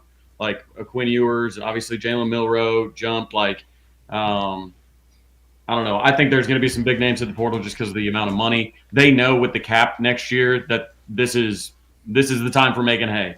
Like, you're going to be able to get paid now, potentially more than you're going to be paid next year. Obviously, you'll still have the actual name, image, and likeness type stuff available to you, sponsorships with local companies and all kinds of stuff like that. But with an actual theoretical cap coming, this feels like hey, one last payday, like, go get it. But I hate to do this, but speaking of sponsors with local companies, this is the JP and Trav show, so I gotta do some home bill paying. So I got to slam January ahead with all these team sports consulting group meetings. I've had the same barber for the better part of the last 10 years. Some of you know Easton if you follow me on Instagram. He's been working at Boardroom Styling Lounge for a while now, and the fine folks over there letting me give 20% off your first service to all JP and Trav nationwide. All viewers nationwide. Go into any Boardroom Styling Lounge nationwide and use the code TRAV20 for 20% off the service of your choice. I got a hat on tonight, but for regular viewers know that I'm usually trimmed up real nice with the razor and everything. So, anyways, shout out those fine folks over there. But I mean, I think you're going to see some big names at the portal. I don't think it was that great of a portal last year. Like and that's where when it comes to offensive line play specifically, like I talked about this a lot. Like the number one ranked portal tackle last year was Caden Green. Like the number 5 overall tackle in the class was Savion Byrd. Like that is not who you're looking for when people say, hey, we need to go get a stud, like a guaranteed, guy, like a good guy that wants to come in. Like, give me names. Like, you're going to have to start giving me specific names of people that can come in. And then now you have to give me names of people you want to process. Like somebody the other day was like, hey, we need some more interior line help. I'm like, okay, Daniel Akinkumi, EPL, Heath Ozida, Darius Awful, like, who do you want gone? Like, because we're reaching the point where you're going to have to pick somebody to leave. So do you want to roll the dice on another Branson Hickman just for him to get beat out by Troy Everett? Do you want to roll the dice, on Spencer Brown just for a healthy Jake Taylor to take his job? You want to roll the dice, guys, like on a Garen Hatchett who doesn't play because he comes in injured, injures it worse? Like, do you really want to roll the dice on these transfer portal guys that are in the transfer portal for a reason at the line position? That's the only place. I am anti O-line portal more than I am any other type of any other position. Developmental piece. You need continuity. You recruit well enough to put a good line out there. Just develop what you got. Or Trav, do you want to give Branch $4 million and the first time Michigan gets a clean shot on him, he's out for the year? Now that money is still due, and it prevents a lot more. So I mean, you could give Branch $4 million. You could give Branch $4 million and then wave goodbye to Jaden Hardy or one of those boys that all of a sudden doesn't have a spot anymore because you got to tie on. So that's the unintended consequence that everybody talks about, or that nobody talks about with Zach, is you got to take Zion too. And if your safety room is good, don't get rid of any of your safeties for Zion Branch. I'm sorry. Hey, No. according to OU Twitter, if we get Zachariah Branch next year for $4 million, he'll just sit out the whole season to go transfer the next off season. Oh, That's yeah. what'll happen. For $6 million. Yeah, pretty much. Rumor has it. Work smarter, not harder. Well, guys, it looks like we're at probably our time, man. It's been such a fun show. This is probably one of the most memorable shows that I can remember. We've had some memorable ones. We've had Josh Pate on the show. We've had JD Piquel on the show. But man, doing all this with you guys that we have so many good relationships with, and just kind of feels like literally a Sooner Avengers was fun, and it's definitely something I would do again. For sure. So we'll find another time to do something like this again, especially in the off season, because we're going to need it with who knows what's going to happen, who knows what's coming down the pipe. Oklahoma basketball, women's and men's, are going to compete for a national championship, so we'll be talking about that all off season.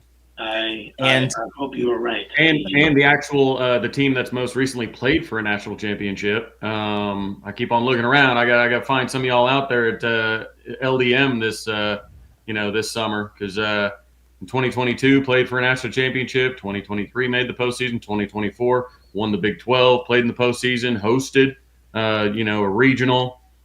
The most successful men's major sport on campus is baseball. And, you got to act like in the SEC. But I was told that they doubled their season tickets from a year ago. Wow, that's awesome. Go buy your baseball season tickets. Don't let opposing fan bases come in there and fill up our ballpark. Well, I'm worried that some of the opposing fan bases might have bought some of our season tickets, because it's like $10,000 a year to sit behind home plate at Arkansas. So they're like, hey, man, we'll just buy those. And then when Arkansas goes over there, we'll just go sit over there. So no, go get your baseball tickets. I'll see you guys out there in Norman. Yeah. Everybody go really quick again. Let's go around and just say where they can find you at, and then I'll close us out. We'll start with you, Chan. Chad, one half of the voice of college football Oklahoma. Sorry, I was reading the comment. T went to watch the end of the women's basketball game, so sorry she's in here. Follow us on YouTube, and then our Twitter handles are there. I just want to say too, I've followed all y'all's content, so it's kind of cool to get to talk to y'all and stuff. And y'all, for the people commenting, I mean, it's not easy to make videos and upload them and do the sound. So just go to the videos, like them, share them. Just subscribe to their channels too, because it really is a lot of hard work, and it's really cool to get to talk to y'all. And Trav, I know he's on radio, and JP and them run the show and stuff, and it's just cool to get to meet y'all. And thanks for letting me join. PG. Yeah, y'all can find me here on the YouTubes, just the PG show, and then I'll see Sooner Nation next Wednesday at the Lloyd Noble Center for OU men basketball SEC kickoff or tip-off, whatever you're going to call it. It's tip-off. It's tip-off. Bama. We're not kicking the ball. We're not kicking the basketball into a hoop. Tee-off. We're actually First pitch. We're not teeing it off. We're not drop. swinging golf clubs. We're not racketing it off. We're not hitting it with the racket. Not playing tennis. So yeah, y'all know I got to give PG crap. But you know what I mean. Jay Smith, Unfair Sports, as well as Locked on Sooners. Unfair with my guy Coop right here, and then Locked On with my guy John right below me. I'm not going to say anything else. You just heard Jay speaks for me, and I am like the side piece, because we know John's his first love, and